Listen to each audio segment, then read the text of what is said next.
On the morning of June 30th, 1908, the people of Siberia awoke to a strange light in the sky. At first, it was like the sun rising far too early. A pale, bluish glow that cast long shadows across the taiga forest.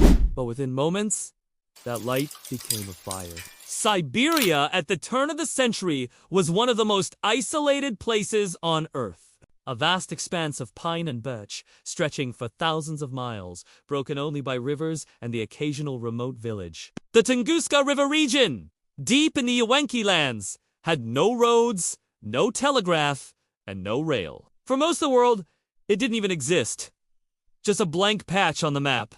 That morning, the sky above this forgotten wilderness became the stage for an event so powerful it would shake the planet. Villagers from over 40 miles away later spoke of the moment it began. Some were preparing for the day's hunt, others tending fires. Then the sky split in two, and fire appeared high above the forest.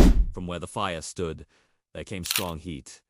It was as though their shirts were burning. An 𝐓𝐻𝐸 hunter miles away described a blinding white flash, followed by a wave of heat that scorched the grass at his feet. Then the air itself seemed to explode. The shockwave tore through the forest, flattening 80 million trees in a perfect radial pattern. Windows shattered hundreds of miles away. The ground shook so violently that seismographs in Europe recorded the tremor. And then, silence.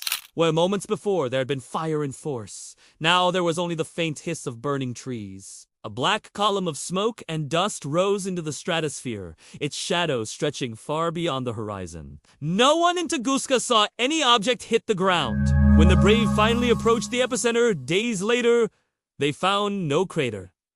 Just mile after mile of flattened forest, the trunks all pointing away from a single point like a giant hand had pressed down from the sky. For nearly 20 years, the event remained a mystery few outside Russia even knew about. It wasn't until 1927 that the first scientific expedition, led by Leonid Kulik, reached the blast zone. Kulik expected to find a meteorite crater. Instead, he found swamps, scorched earth, and trees still lying in that perfect outward pattern.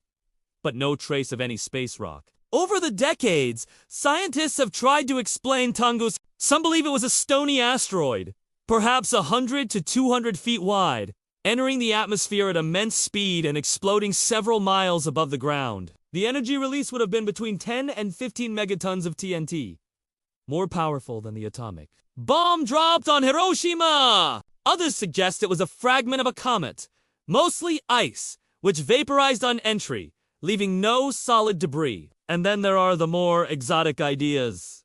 A UFO exploding in the atmosphere, or Nikola Tesla testing a secret energy weapon at his Wardenclyffe Tower. None of these have been proven. The Tunguska explosion remains the largest impact event in recorded human history. It leveled over 2,000 square kilometers of forest. Yet because the area was so remote, it's believed only a few people died. Modern research has found tiny particles in the soil, microscopic fragments that may be all that is left of the object. But no one has ever found a definitive piece of the culprit. Today, the forest has grown back. From the air, the pattern is still visible. A silent scar in the Siberian wilderness. It's been more than a century since the day the sky exploded, and still, the question remains. What fell upon Tunguska?